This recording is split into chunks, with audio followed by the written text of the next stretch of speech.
I think that our bodies are evolving. We're changing the structure of our being. We're becoming more light, less carbon, more crystalline. And in the light, you cannot get away with lying. You cannot get away with the bullshit.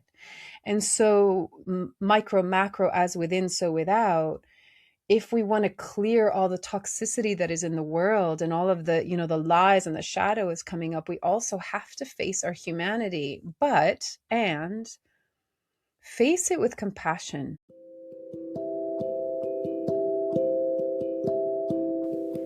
This is Corinne Bloom, and you're listening to Raw Conversations. Hello, beautiful people. How are you doing? I hope you're well. I hope you're riding the waves all right, because I know there's some waves out there. So I had a few things kind of come in, and I always draw inspiration from what I kind of pick up in the ether and what I come across in general. And I was thinking about this whole topic of spiritual bypassing. And I was reading an article of this man that was just basically talking about the illusion sometimes of meditation. And I'm aware that this might be a little bit of a triggering topic for some. And I want to preface it by saying that, like, I had a very pretty dedicated Buddhist practice when I was in my 20s, and I became disillusioned with it when I recognized that it was like I hit a wall with it, because I recognized, oh, this is very masculine. There's no feminine qualities or wisdom within this, because I was someone that was always very emotionally centered. And I profoundly believe that emotions are incredibly wise. They are a language unto themselves. And there's something to, they are something to pay attention to, and that they can actually be a huge guide and source of wisdom. And so it really bothered me that it was this kind of like detachment of like, just watch the clouds pass through the sky. And, there's in everything, there's nuance, right? So there's elements of awareness and presence that are incredibly positive, and I'm hugely grateful for having had that foundation in my life.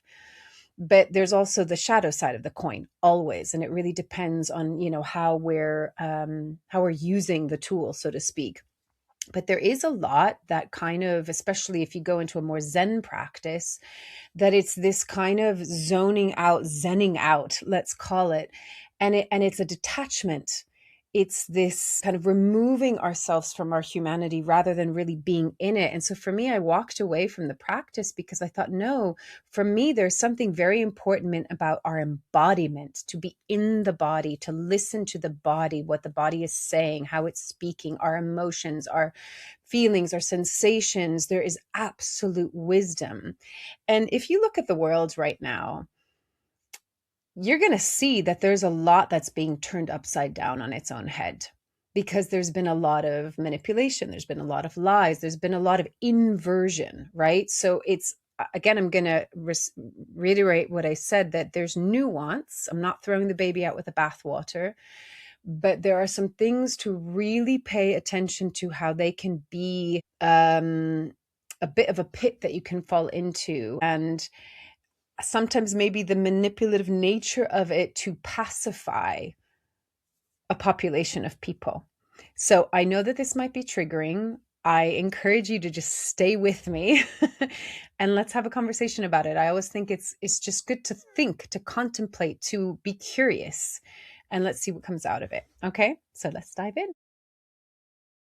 When I was reading this article, he was basically, in a nutshell, saying that he really learned, he thought that he was being all Zen, that he was being with his feelings in an unattached, detached way, and that this was a way of bringing about peace. And what he realized, what he recognized later, was that his body became heavier and heavier. His mind would kind of be like, "Ooh, I'm becoming lighter and freer and detached, and this doesn't affect me, and I can stay Zen about this and, peaceful about that." But his body was having a very different response, and it catapulted him into getting sick, cancer. And cancer, disease, comes when we are neglecting, when we are suppressing, when we are oppressing. It's like the final straw of the body saying, hey, you're not paying attention. You need to listen. Any kind of ailment, any kind, our body is so incredibly wise. It speaks to us. And I've had the firsthand experience, not through illness necessarily, but through injury. And I really learned in my 20s. I got to the point where having so many times I was like, I'm going to start listening.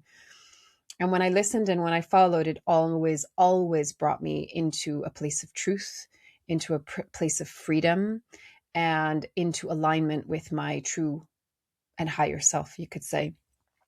So he goes into just like everything that all of the kind of suppression of feeling and emotion and his pain and his trauma, that it came out sideways with like porn addiction. And because look at our society right now, Jesus Christ, look at the shadow. It's painful and it's ugly and it's disturbing.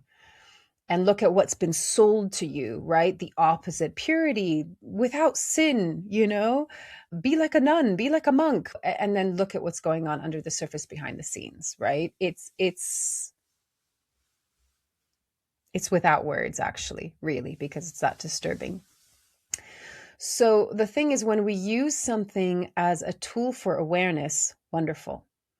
When that same tool can be used to suppress and oppress and detach and disembody, we're creating harm within ourselves. And what I mean by that is that because we're neglecting our truth, I'm going to call it that. The harm means that it has to find, there's no way out, right? There's no away. Like when we think, oh, you throw the rubbish away. No, there's no away. It goes to a landfill, right? Unless it decomposes and can recycle into something new, there is no away. And so it's no different with our emotions, with our feelings, with our memories, with our, unless we've released them, processed them, allowed them to come up and release them. I think about how animals, they don't store trauma like humans do, because if you have read this or studied this or seen this, they shake. I remember Peter Levine talking about this, that when they go through a traumatic experience, they shake it off after, and that is the body's way of like releasing it. Again, the body's incredibly wise. I read a beautiful thread the other day talking about don't remember the scientist's name, unfortunately, but he studied for something like 15 years tears, emotional tears, and how they produce this chemical that is literally releasing the toxin. So he was saying that people aren't, we've been told, again, the inversion, the opposite. Oh, you're weak if you cry. Boys don't cry, and if, girls, they're always crying, they're so emotional. We've been indoctrinated to believe that it's something bad and it makes us weak, when actually it is not just psychologically and emotionally making us stronger, it is physiologically and biologically making us stronger, because it has a chemical compound in it that is literally releasing cortisol. It is releasing the toxin from your body. So he says, think about how when you cry after, there's this release, right? There's relief. No matter how much the pain is, you feel better after you've had a really good cry, right? And I remember Veda Austin, who studies water and has kind of evolved the work of Dr. Emoto. She was saying that the tears and the way the cheek runs, that the tears run in such a way that they're meant to come into the mouth, because they have the medicine to be able to help heal whatever you're processing. Like, how beautiful is that? Right? So again, the body is extraordinarily intelligent, wise. It knows exactly how to self-heal. But we've been told, no, you're weak. Your body's, you're a lemon, as I don't remember her name. Ina May, I think her name was. She was a midwife. And she's like, you're not a lemon. Your body knows exactly how to birth and how to go through labor and how to birth a child. But our society has told us, no, your body is weak. You can't do this. You can't do that. You need this external force and this help. And it's absurd, right? And it's just another level of making us forget that we are incredibly designed and incredibly intelligent, and so on and so forth. So coming back to the spiritual bypassing and the detachment, it reminds me, I don't know if you guys know the show Seinfeld. It's an American series that was on in the 90s. And there's a character on it called Kramer, who's this really like quirky guy. And he comes across this like way of when you're dealing with something that's stressful, that you just go, serenity now, serenity now.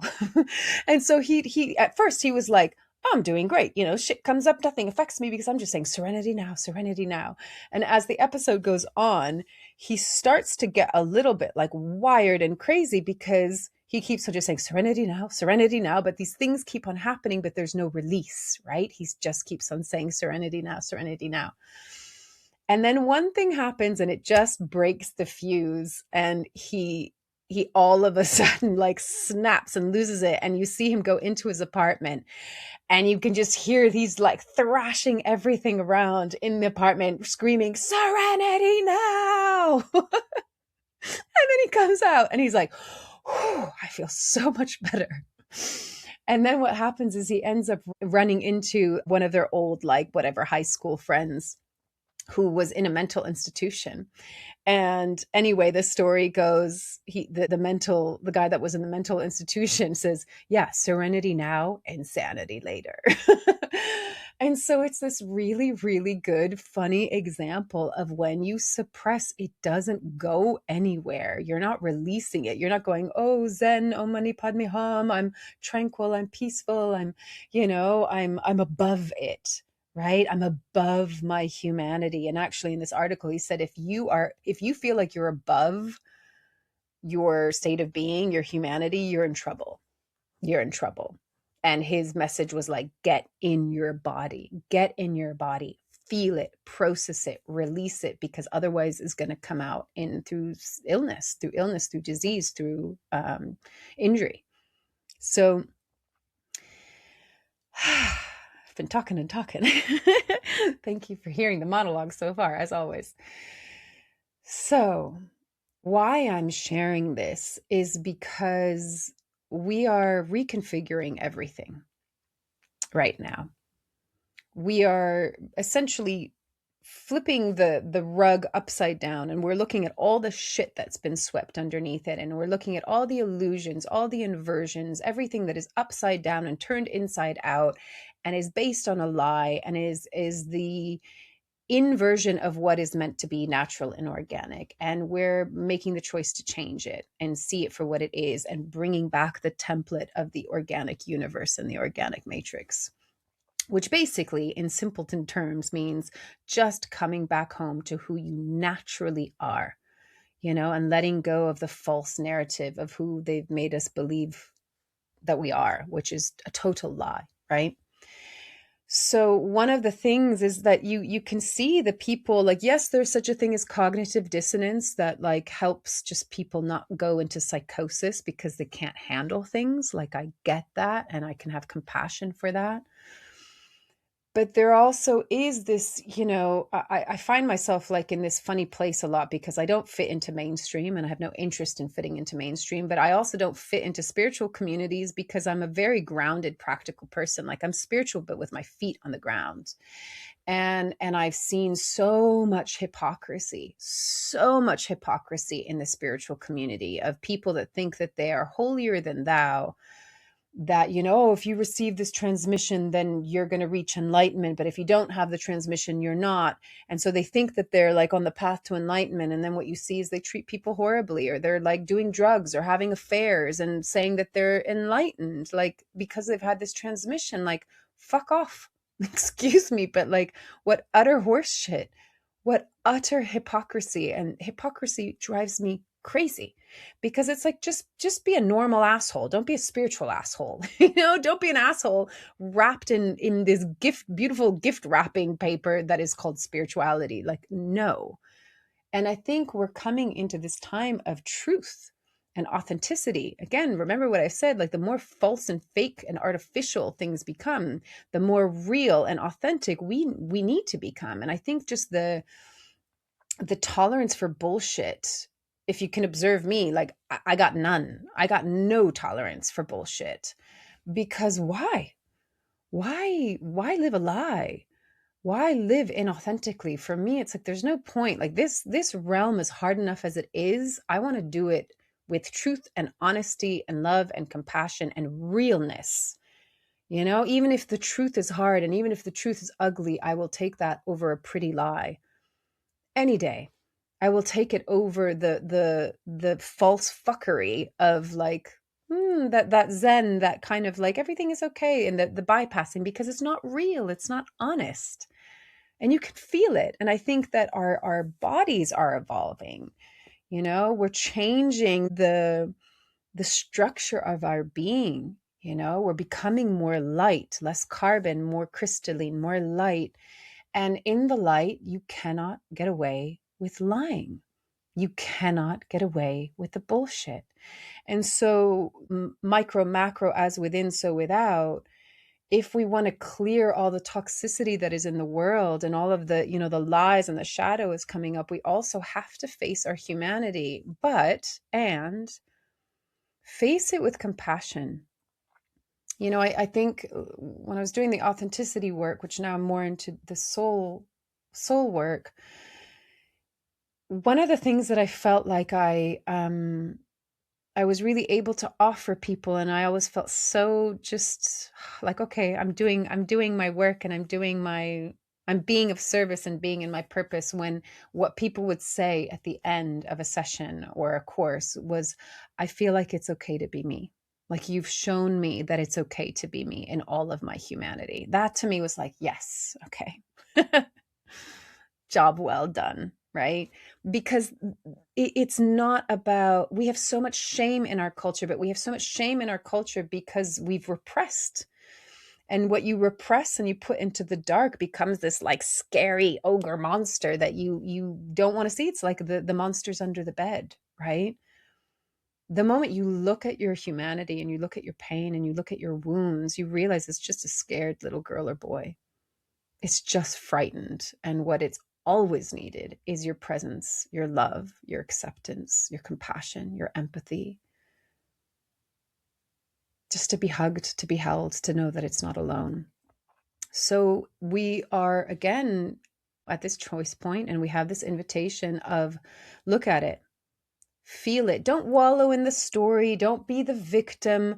Don't get stuck in analysis. We're past that. We're past that paradigm. Let it go. But you must feel it to release it, to let it go, to evolve through and beyond it. It's not a transcending over it. It's you have to move through it, and you have to go down and in before you can ascend up. Right? You came here for a reason, and you came here with the maybe it seems dormant right now, but with the tools, with the codes, with the ability to do this shit. You came here as a fucking warrior. You did, you know? Because otherwise we wouldn't have chosen to come in this time. And believe you me, there are times where I'm like, man, I wish I didn't volunteer for this. Like, I don't want to be doing this. This is not fun. Or I want to see the other side. I want to see the other side of it that we come through. But we're doing it. And we're doing it by being honest. We're doing it by being compassionate. We're doing it through feeling and through holding. And again, when I say feeling, I don't mean like being emotionally like vomiting over everyone and everything. You know, we can think that we're feeling an emotion by bitching about it or complaining about it or wallowing in it or going into the story of it of, oh, I'm with this pain. That's actually not feeling it. It's actually still a coping mechanism and a barrier to actually not feel, because you're in the mind.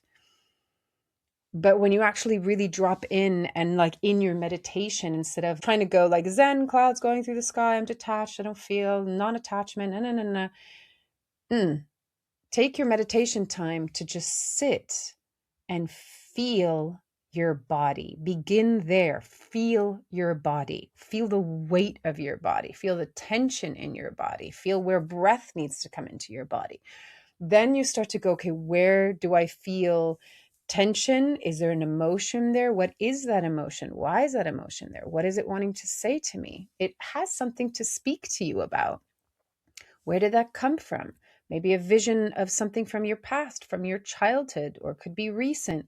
You don't need to analyze it. You just need to sit long enough and stay with it, to witness it, feel it, and be with it so that it can process and then let go. If you have children or if you've been around children, you'll notice that they move through states of being very, very quickly. As adults, we hold on, right? We don't shake like animals and release it. We hold on to it. We hold grudges. We store it in our body. We press it down. We suppress it. We analyze. We distract. We ignore. We neglect. We do all of these things to cope. And an asterisk on the side to say that when we're young, sometimes we absolutely do need to cope because we couldn't process it. We didn't have the awareness. We were just a child. We were in a situation that coping mechanism was actually incredibly important. So I'm not saying, oh, you should have never had that coping mechanism. What I mean is that as you grow older and you're no longer in that situation, our healing comes by saying, oh, I don't need to have that coping mechanism anymore. I'm not in survival mode. I'm actually a grown woman or man, and I can take care of myself, and I can ask for support, and I can get help, and et cetera, right? But that, in your meditation, sorry, no, let me go back to what I was saying, that children really have this incredible ability of, they might, 1 minute be like having so much fun, and then something happens and they're like, they're in like the emotion of it, and it's like the end of the world, but they feel it, they cry, they kick, they scream, they have a tantrum, and then once it's up and out, then they're often having fun again. Right. So they move through things. And I'm not saying that as adults, we should be going around society having tantrums and screaming and crying. But the point of it, like in the mature, self-responsible, not self-contained, but mature, self-aware, conscious way of doing it is, oh, I can feel that these feelings are coming up in me. This is what it's triggering in me. This is how, and you be with it with wisdom, right? With delicacy, with skill, with awareness, and you process it then and there. I worked for years and years with relationship coaching, and relationships would get so bad because they never communicated. As things came up, they never communicated and processed it and worked through it in that moment. They just kept on filing it and filing it and filing it away, and then archiving that box and taking another box and filing it and filing it and filing it, and then putting that in the archive. And then what do you expect? You have like a house full of clutter of files that you haven't actually gone through process so that you can like throw it away. You don't need it anymore, right? You don't need to file that shit, right? So the invitation is to be with your experience. Don't bypass it. Don't be above it. Don't be all spiritually snobby about it and think that you're above your humanity. There is a reason why you've been designed as a human to have feelings and emotions and sensations and desires and, fears and insecurity, all of these different things, so that your soul can have this very embodied experience through which it can learn and grow and evolve through. So don't, it just never made sense to me. I'm like, why? I think I've used this analogy before. You're not given a washing machine with a bunch of different buttons and programs, but it says, no, these buttons you don't touch. These programs you don't use. They're there, but don't use them. Like, you just think, well, just fucking don't put them on the washing machine, right? They're there for a reason.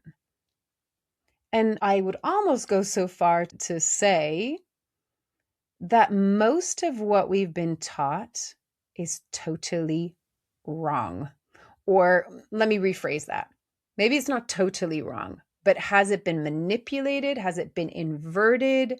Has it been used as a tactic to disembody you, to get you away from your humanity and detach you even from your soul and from source? To pacify you, to make you this kind of, I don't know why this always comes up for me, but it's to make you like this floaty, flighty, just piece of lettuce. That's not what we are. So there's been a lot of tactics to disempower us and to make us weak. Our soul is powerful. It's strong. If we were to look at ourselves in soul embodiment, again, we're not just like, I'm sure that we can just be in the awareness and consciousness of just light. We can just be a light body or light orb. But when you take form, that form is often incredibly strong and powerful. It's not lean and like, kind of weak and skinny. It's like, poof, you know? I'm not talking about bodybuilder, but like there's strength, there's power. Like if you close your eyes and you imagine, I encourage this practice a lot of when you're in your meditation or sitting with, I don't even like to call it meditation, but when you're just sitting with yourself and you're sitting in your body and you're feeling into your body and into your breath and into the sensations and the emotions and all of that stuff, I really encourage people to also connect to the essence of you, who you are, connect to your soul, to your spirit, and get to know the resonance, because it has a resonance, it has a frequency, it has a signature to it that is your unique signature. Get to know that energy and feeling and spend as much time going back there as possible. And then when you feel into it, feel, what is the quality and characteristics of my soul? And you might even see an image of what does that look like for you. And I highly doubt that any one of you might say, oh, my soul's really scrawny and kind of has hunched shoulders like this. And, it's like you can see its ribs and it's like, no. When you're in your soul self, you feel big, you feel tall, like the Amazon, right? Like the Avatar, right? Like tall, big, light, expansive, strong, powerful, sturdy, centered, grounded, connected, free. And we are powerful in our soul state because we can manifest like that. We can create worlds and realities like that, right? So again, this is a time of remembering who we are. We're not finding it, seeking for it, and we're not even ascending into, sure, we're ascending into it, but it's just remembering and peeling back all of the layers of the onion that have just kept us, in hiding from who we truly are. So go down and in, feel, embody, listen, listen, listen, listen. Listen to your body, listen to your emotions, listen to your feelings, listen to your energy, listen to your essence, listen to your higher self.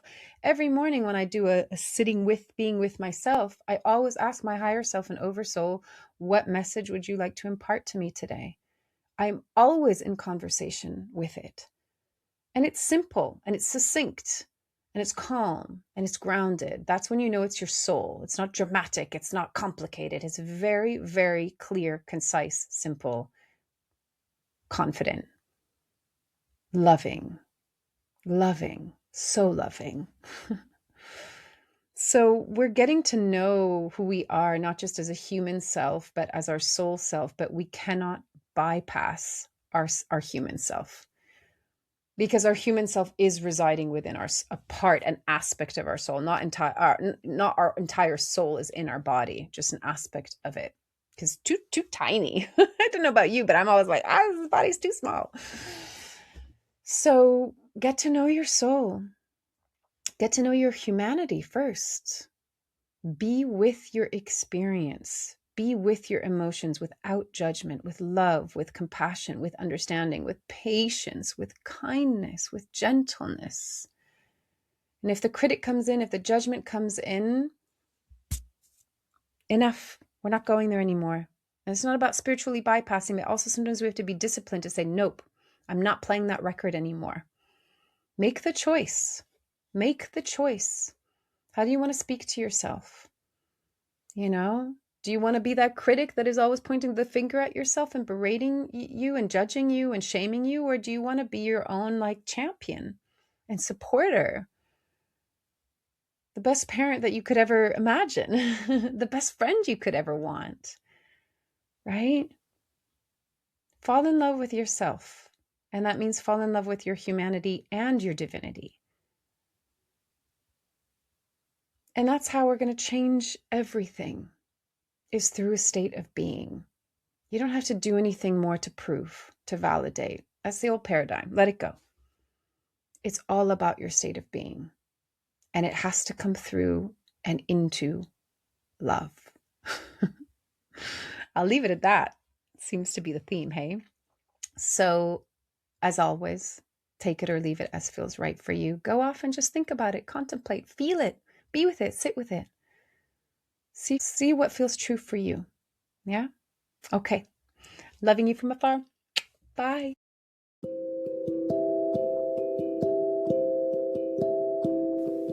You've been listening to Raw Conversations with Corinne Bloom. Thanks so much for showing up, listening in, and being a part of the conversation with me.